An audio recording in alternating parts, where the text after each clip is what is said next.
Bien, como dijo la hermana, el título, a ver si lo podemos ver en pantalla, el título para hoy es La unidad en el pueblo de Dios, el sellamiento y la lluvia tardía.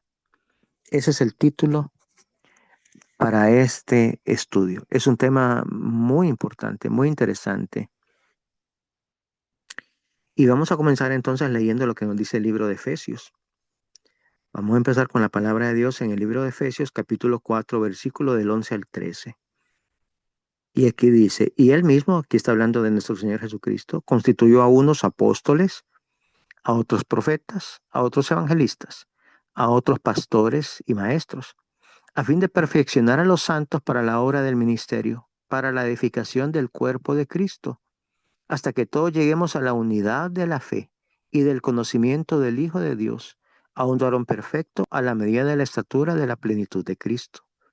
Es decir, en este proceso en que nos encontramos nosotros, al final dice, para que todos lleguemos, y está en amarillo por eso, el versículo 13, hasta que todos lleguemos a la unidad de la fe. ¿Qué significa eso de llegar a la unidad de la fe?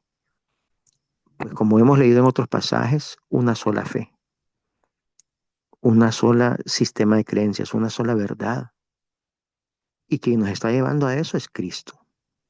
Cristo se nos está revelando, nos está dando luz y vamos entonces siendo unidos por esta red de verdades. Veamos el siguiente versículo. Pasemos a Hechos, capítulo 1, versículo 12 y 14.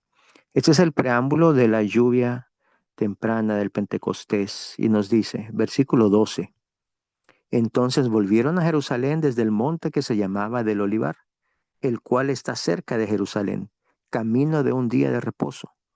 Y entrados subieron al aposento alto, donde moraban Pedro y Jacobo, Juan, Andrés, Felipe, Tomás, Bartolomé, Mateo, Jacobo, hijo de Alfeo, Simón el celote, y Judas, hermano de Jacobo. Todos estos perseveraban unánimes en oración y ruego, con las mujeres y con María, la madre de Jesús, y con sus hermanos.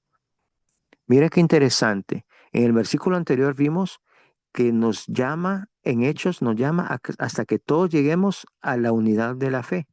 Y aquí nos dice, en este libro de Hechos, capítulo 1, que todos estaban perseverando unánimes en oración. Unánimes en oración. Una sola fe.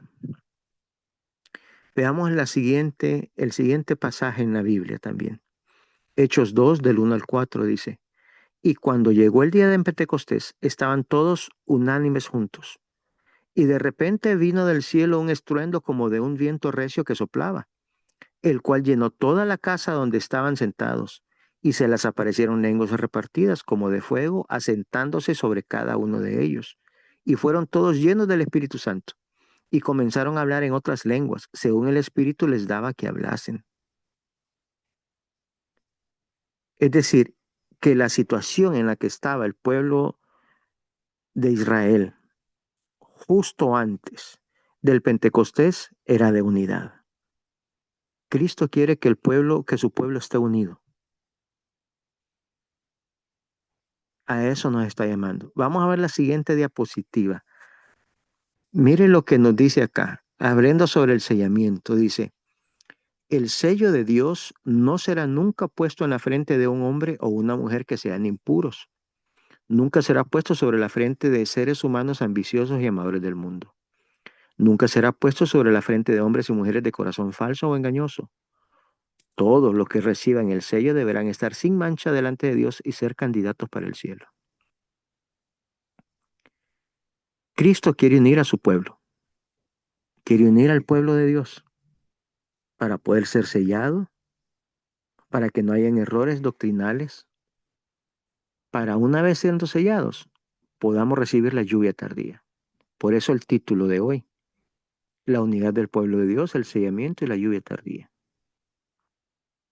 Es importante, hermanos, esta unidad. Esta unidad, como vimos en los versículos anteriores, el pueblo la tenía, el pueblo de Israel la tenía, la iglesia primitiva la tenía. Y en esa condición recibió la lluvia temprana. Continuamos entonces con la siguiente cita. Dice, tan pronto como el pueblo de Dios sea sellado en la frente, no se trata de un sello o una marca visible, sino de una afirmación intelectual y espiritual en la verdad, del cual será imposible desviarlos. Tan pronto como el pueblo de Dios sea sellado y preparado para el zarandeo, este se producirá. En realidad ya ha comenzado. Los juicios de Dios se hallan ya sobre la tierra para darnos advertencia a fin de que podamos saber lo que nos espera. Y luego continúa diciendo, se están aproximando rápidamente los días en los cuales habrá gran perplejidad y confusión. Satanás, vestido de ángel de luz, engañará si fuese posible a los escogidos. Habrá entonces muchos dioses y muchos señores. En ese tiempo soplará todo viento de doctrina.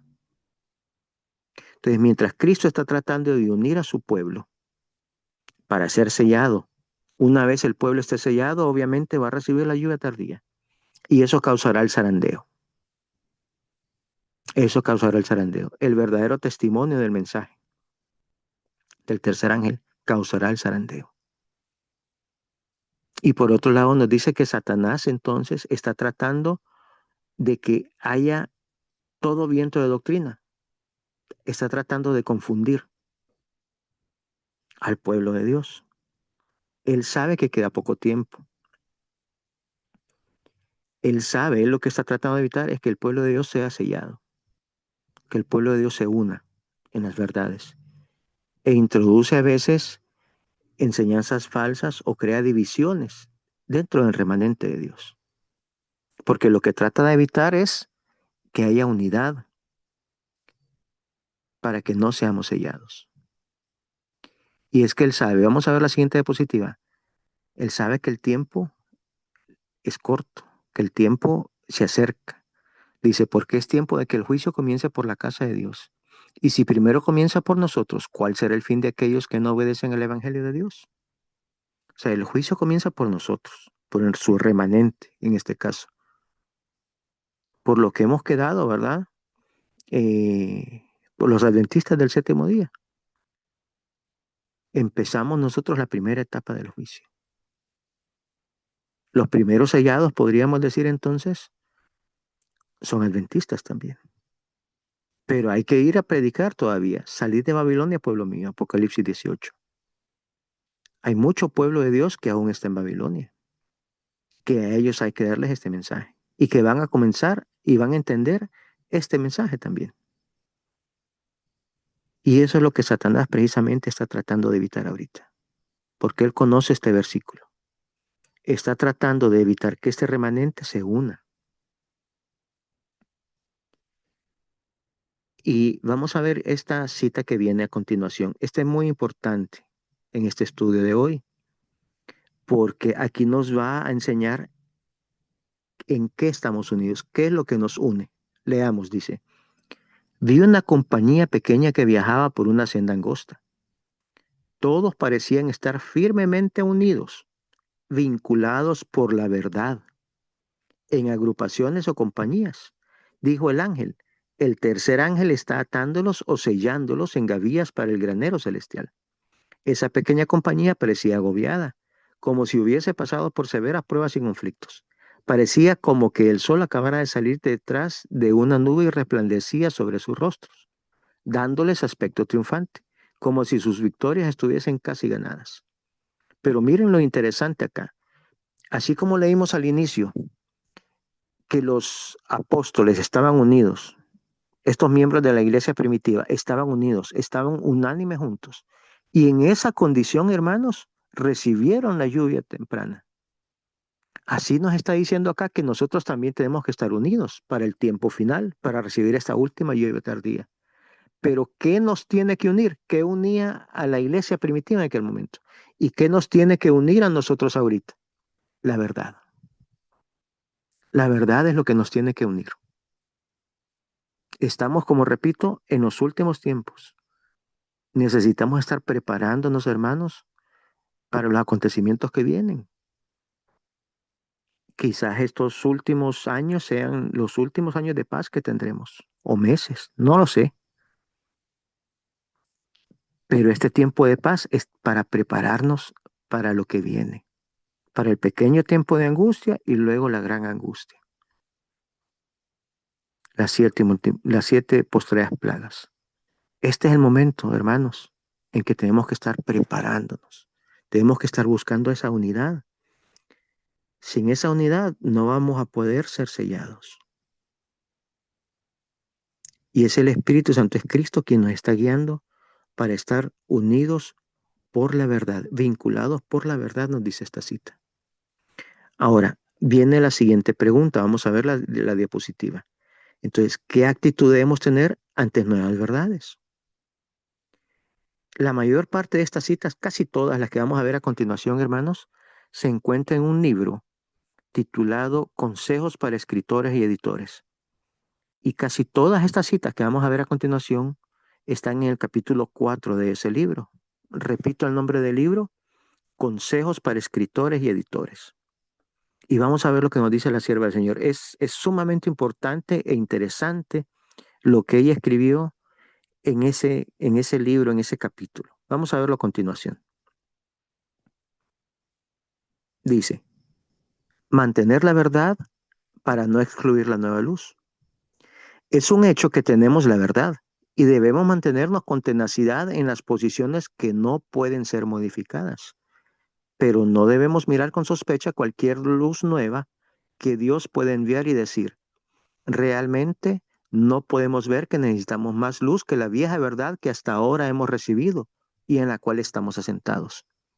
Mientras tenemos esta posición, el testimonio del testigo fiel se aplica a nuestros casos con su reprimenda. ¿Y no sabes que eres un miserable, un cuítado, un pobre, un ciego y un desnudo? Aquellos que se sienten ricos y enriquecidos con bienes y no necesitan nada, están en una condición de ceguera en cuanto a su verdadera condición ante Dios y no lo saben. Ahora, hay asuntos, hay posiciones que no pueden ser modificadas, nos dice al inicio. Estas posiciones que no pueden ser modificadas, mis hermanos, son los pilares fundamentales. Esos son como la ley de Dios, están escritos en piedra. Esos pilares no se pueden modificar. No puede venir luz aparentemente nueva que contradiga esos pilares. Mover alguno de ellos sería entrar en apostasía, nos dice la sierva del Señor en otras citas. Todo lo demás, mis hermanos, se puede revisar. Todo lo demás se puede revisar. Vamos con la siguiente diapositiva. Mire lo que nos dice acá la sierva del Señor. Guiados por Dios, pero no infalibles. No debemos pensar, bueno, tenemos toda la verdad, entendemos los pilares principales de nuestra fe y podemos descansar en este conocimiento. La verdad es una verdad que avanza y debemos caminar en la luz creciente. La Review and Herald, 25 de marzo de 1890. No podemos descansar, pues, como decimos, en nuestros laureles, pues. Decir, hasta aquí llegamos. Esto es lo que entendemos y hasta aquí llegamos. No podemos hacerlo. Y vamos con la siguiente diapositiva. Mire qué interesante. Un espíritu de fariseísmo se ha apoderado de las personas que afirman creer la verdad en estos últimos días. Están satisfechos de sí mismos. Han dicho, tenemos la verdad, ya no hay luz para el pueblo de Dios, pero no estamos seguros cuando asumimos la posición de que no aceptaremos nada más que aquello sobre lo que nos hemos asentado como verdad. Debemos tomar la Biblia e investigarla de cerca por nosotros mismos. Debemos buscar la verdad en la mina de la palabra de Dios. Nuestras mentes se han vuelto tan estrechas que parece no entendemos que el Señor tiene una gran obra que hacer por nosotros. La luz creciente debe brillar sobre nosotros, porque la senda de los justos es como la luz resplandeciente que alumbra cada vez más hasta el día perfecto. También la Review and Herald, 18 de junio de 1889. Y meditemos un momentito en esta cita que acabamos de leer. ¿Acaso no es esto lo que ha estado pasando en la Iglesia Adventista del Séptimo Día? ¿Acaso no hemos creído a veces como adventistas que tenemos toda la luz y que si viene una luz nueva ya no podemos nosotros corregir nuestros puntos de vista? Por ejemplo, uno de los pilares que sí fue eliminado, ¿sí? Y que la sierva del Señor nos advirtió que ha sido eliminado es la verdad del Padre y del Hijo. Son pilares fundamentales, esas verdades. La personalidad del Padre y la personalidad del Hijo son pilares fundamentales. Lo vimos en los repasos que mirábamos los domingos sobre los pilares fundamentales. Esos se removieron. Y ahora que nosotros tratamos de reintroducir esas verdades en la iglesia,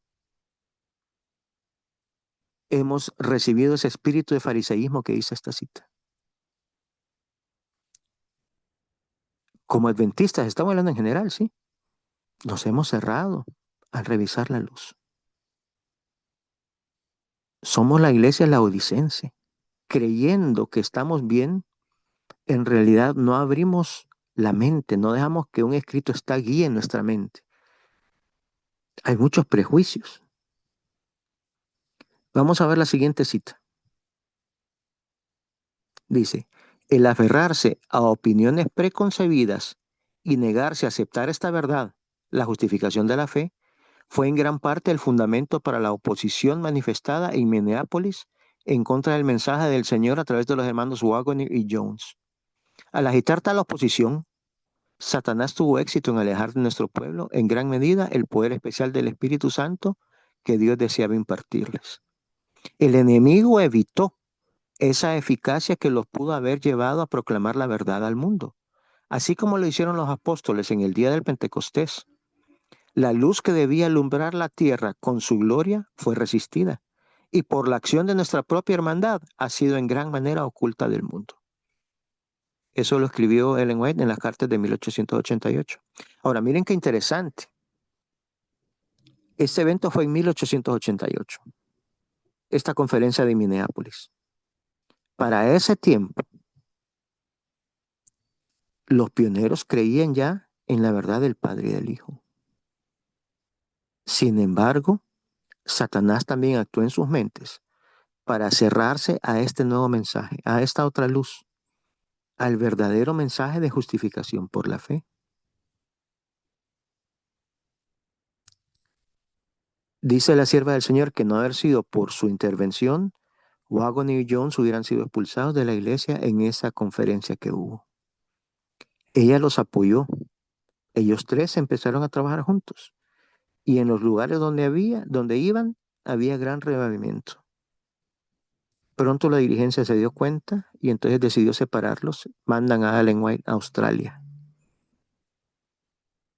Y poco tiempo después, miren el año 1888. A ella la mandan creo que en el 91, 92, no estoy seguro.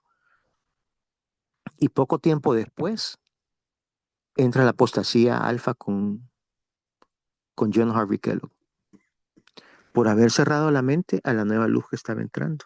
A pesar de que sabían, la mayoría sí, y aceptaba la verdad del Padre y del Hijo.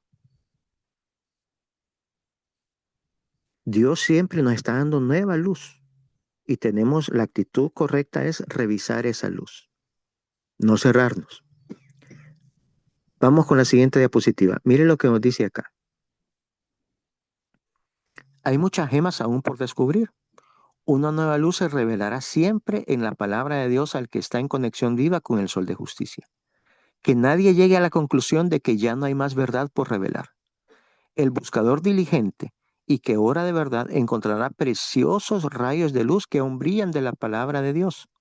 Aún se encuentran dispersas muchas gemas que deben reunirse para convertirse en propiedad del pueblo remanente de Dios. Todavía hay muchas gemas, nos dice, que tenemos que recoger. Esas son las verdades que nos van a terminar de unir, como leíamos al inicio de este tema. Esa es la verdadera condición que tenemos que tener para poder abrir la mente y aceptar nueva luz. Vamos con la siguiente diapositiva. Miren qué interesante lo que está diciendo acá. Todo esto, repito, está en el capítulo 4 de este libro, Consejos para Escritores y Editores. Dice, no hay excusa para que nadie tome la posición de que no hay más verdad que revelar y que todas nuestras exposiciones de las Escrituras no tienen error. El hecho de que nuestra gente haya sostenido ciertas doctrinas como verdad durante muchos años No es una prueba de que nuestras ideas sean infalibles. La edad no convertirá el error en verdad, y la verdad puede permitirse ser probada. Ninguna doctrina verdadera perderá nada si se investiga de cerca.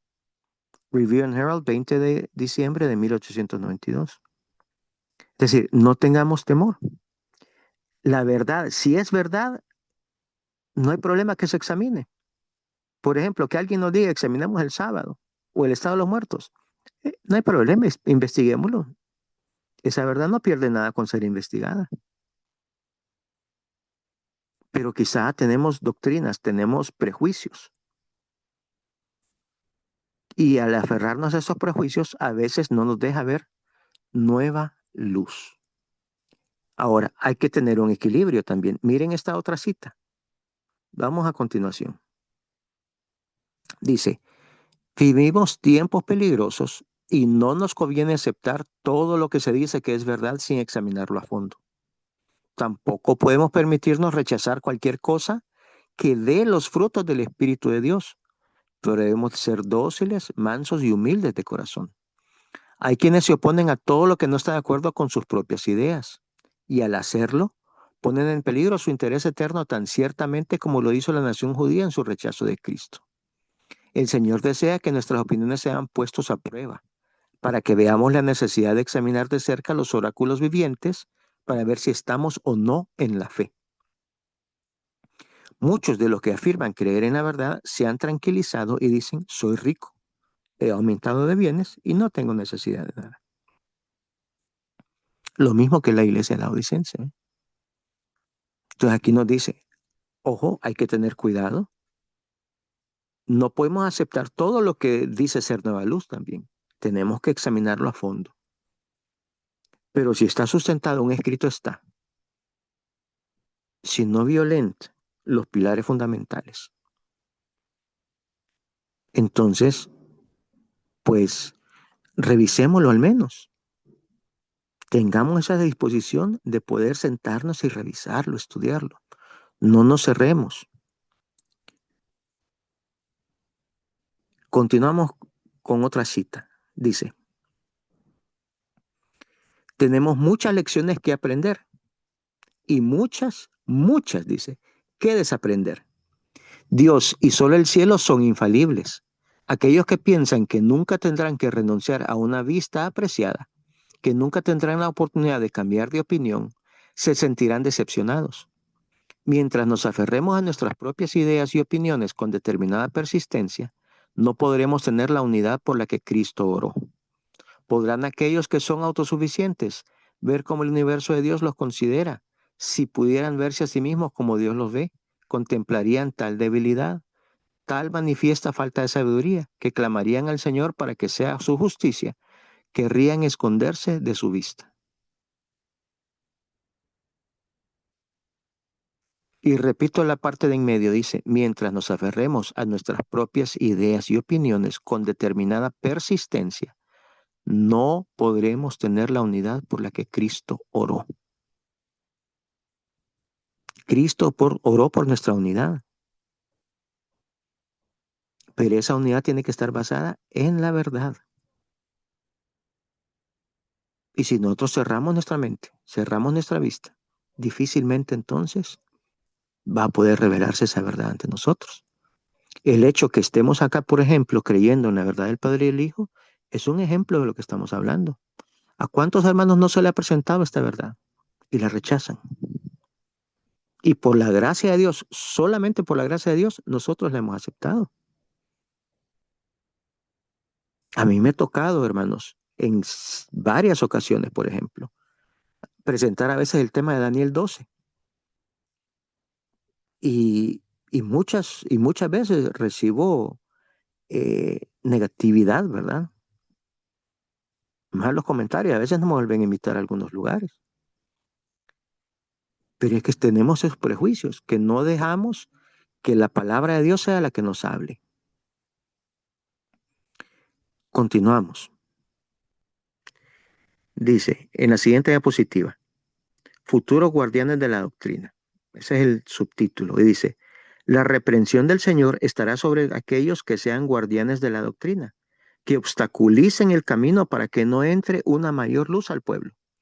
Debe realizarse una gran obra y Dios ve que nuestros líderes necesitan una mayor luz para que puedan unirse armoniosamente con los mensajeros que Él enviará para realizar la obra que Él desea que realicen. El Señor ha levantado mensajeros y los ha investido de su espíritu y ha dicho: clama a voz en cuello, no escatimes. Alza tu voz como trompeta y muestra a mi pueblo su transgresión y a la casa de Jacob sus pecados.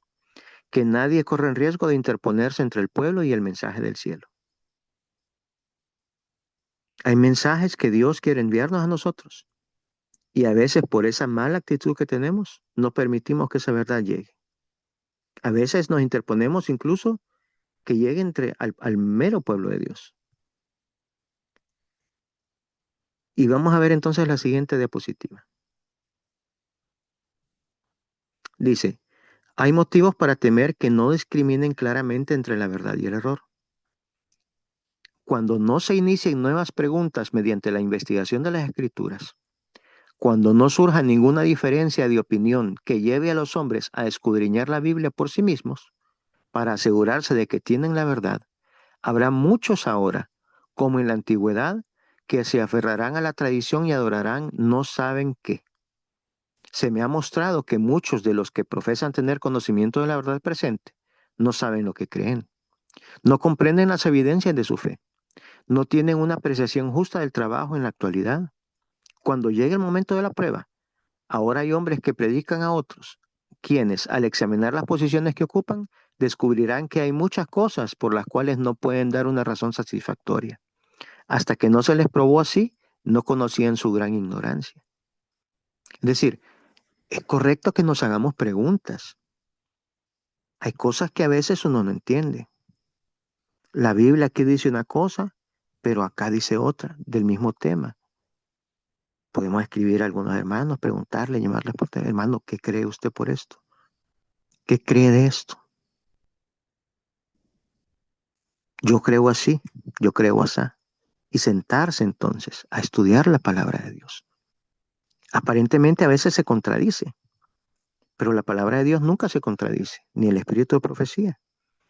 Quizá es que estamos malinterpretando alguna verdad, o quizá es que en algunos casos hay de una manera, en otros casos de otra. Un poquito aquí, un poquito allá. Esa es la manera como debe estudiar la palabra de Dios, la Biblia, y también el espíritu de profecía.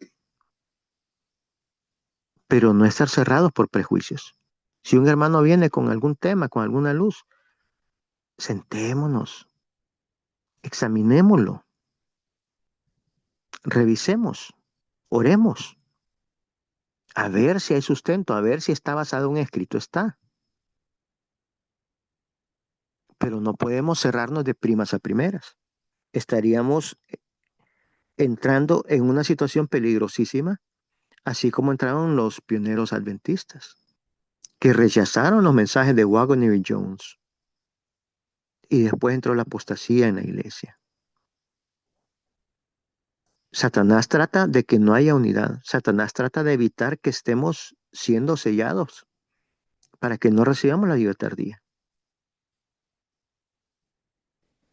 Eso hay que tenerlo en cuenta, ¿verdad? Continuamos entonces. Hay otra cita acá. Dice: Dios quiere que se busquen minuciosamente y con perseverancia todas las posiciones de la verdad y exposiciones de la verdad, con oración y ayuno. Los creyentes no deben descansar en sus suposiciones e ideas mal definidas de lo que constituye la verdad. Su fe debe estar firmemente fundada en la palabra de Dios, de modo que cuando llegue el momento de la prueba y sean llevados ante los concilios para responder por su fe, puedan dar una razón de la esperanza que hay en ellos, con mansedumbre y temor. Y esa debe ser la posición nuestra. Fíjense que ahora en la actualidad, por ejemplo, hay varios grupos, varios ministerios que creen en esta verdad del Padre y el Hijo. Pero, por ejemplo, y hablando puntualmente, yo tengo una posición, por ejemplo, respecto a las 7 postreras plagas. ¿Cuándo se dan? que son para futuro, sí, pero que yo creo que son las mismas, las trompetas son las mismas plagas. Hay hermanos que no creen así, que creen que las trompetas son previos a las plagas, que son todavía juicios con misericordia. Eso por poner un ejemplo, ¿sí? Entonces tenemos que orar todos y llegar a una sola conclusión. Miremos la siguiente diapositiva.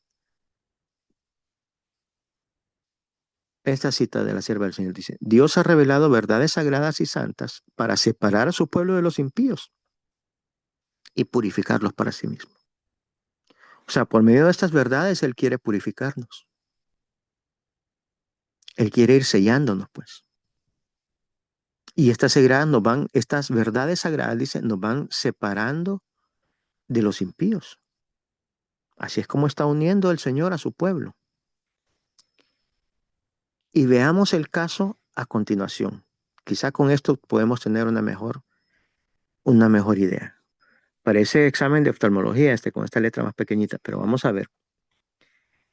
Dice, mi esposo, dice, está hablando de ahí de Jaime White, el anciano José Bates, el padre Pierce y el anciano Edson, y muchos otros que eran entusiastas, nobles y sinceros, se encontraban entre los que después del paso del tiempo en 1844 buscaron la verdad.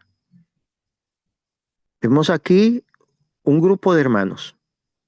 Estos hermanos venían de diferentes denominaciones. Ellos escucharon en algún momento en estos campestres los mensajes de Guillermo Miller, de Snow, de toda esta gente que predicaba en esos momentos. Y entendieron la verdad, aceptaron la verdad. Ahora, la interpretación, obviamente, ya sabemos nosotros, fue errónea sobre el gran chasco, ¿verdad? Ellos creían que Cristo venía para 1844. Pero despuesito de 1844 se reunían ellos, tal vez con ideas distintas. Probablemente no guardaban el sábado aún. Pero mire lo que dice a continuación. En nuestras reuniones importantes, estos hombres se reunían y buscaban la verdad como que fuera un tesoro escondido. Me reuní con ellos, estudiamos y oramos fervientemente porque sentimos que debíamos aprender la verdad de Dios. Mire lo que sentían ellos. A menudo permanecíamos juntos hasta altas horas de la noche y a veces durante toda la noche, orando por luz y estudiando la palabra. Mientras ayunábamos y orábamos, un gran poder vino sobre nosotros, pero no pude entender el razonamiento de los hermanos. Mi mente estaba bloqueada, por así decirlo, y no podía comprender lo que estábamos estudiando. Entonces, el Espíritu de Dios vendría sobre mí, sería llevada en visión y se me daría una explicación clara de los pasajes que habíamos estado estudiando con instrucciones sobre la posición que debíamos tomar con respecto a la verdad y el deber. Una y otra vez esto sucedió. Una línea de verdad que se extiende desde ese momento hasta el momento en que entremos en la ciudad de Dios fue claramente marcada ante mí. Y les di a mis hermanos y hermanas la instrucción que el Señor me había dado. Sabían que cuando no estaban en visión, yo no podía entender estos asuntos y aceptaron como la luz directa del cielo las revelaciones que me habían sido dadas. Así quedaron firmemente establecidos los puntos principales de nuestra fe, tal como los sostenemos hoy. Punto tras punto quedó claramente definido y todos los hermanos llegaron a la armonía. O sea que había unidad de fe, unidad en la verdad. Hermanos, si nosotros estamos ya en los últimos tiempos, si pretendemos ser sellados, si pretendemos recibir esa lluvia tardía, nosotros tenemos que pasar por una experiencia como tal.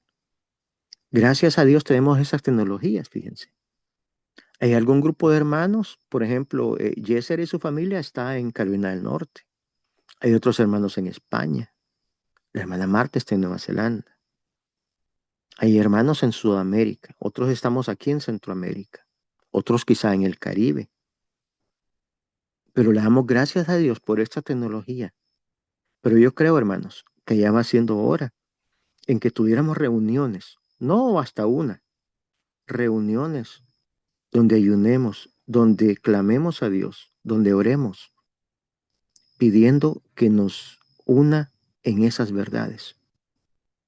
No estoy diciendo que yo pueda tener la verdad, pueda que yo esté equivocado, pero tenemos que ir con humildad a pedirle a nuestro Padre Celestial, a nuestro Señor Jesucristo, que nos vaya uniendo en estas verdades.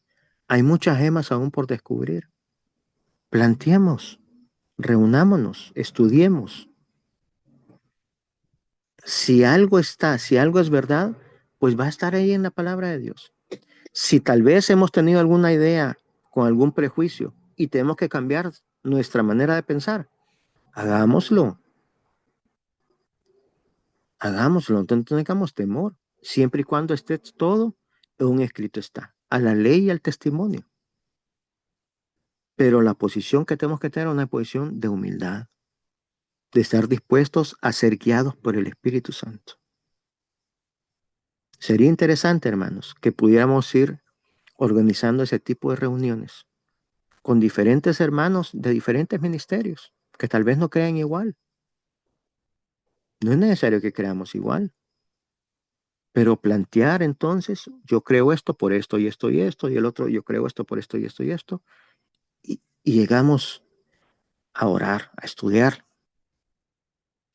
como nunca lo hemos hecho, hermanos, para que sea Jesucristo, que sea el Espíritu Santo quien nos guíe, quien nos vaya juntando en una sola fe, en una sola verdad, para entonces, hermanos, poder ser sellados y entonces poder recibir la lluvia tardía.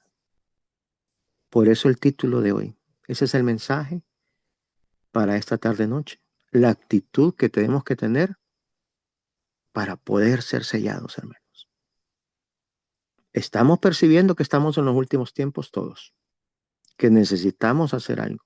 Queremos ser sellados, queremos ser parte de los 144,000. Pero ese es un tema, por ejemplo, fíjense. Hay unos que creen que son literales, otros que creen que es simbólico. Estudiémoslo. Nada se pierde con estudiarlo.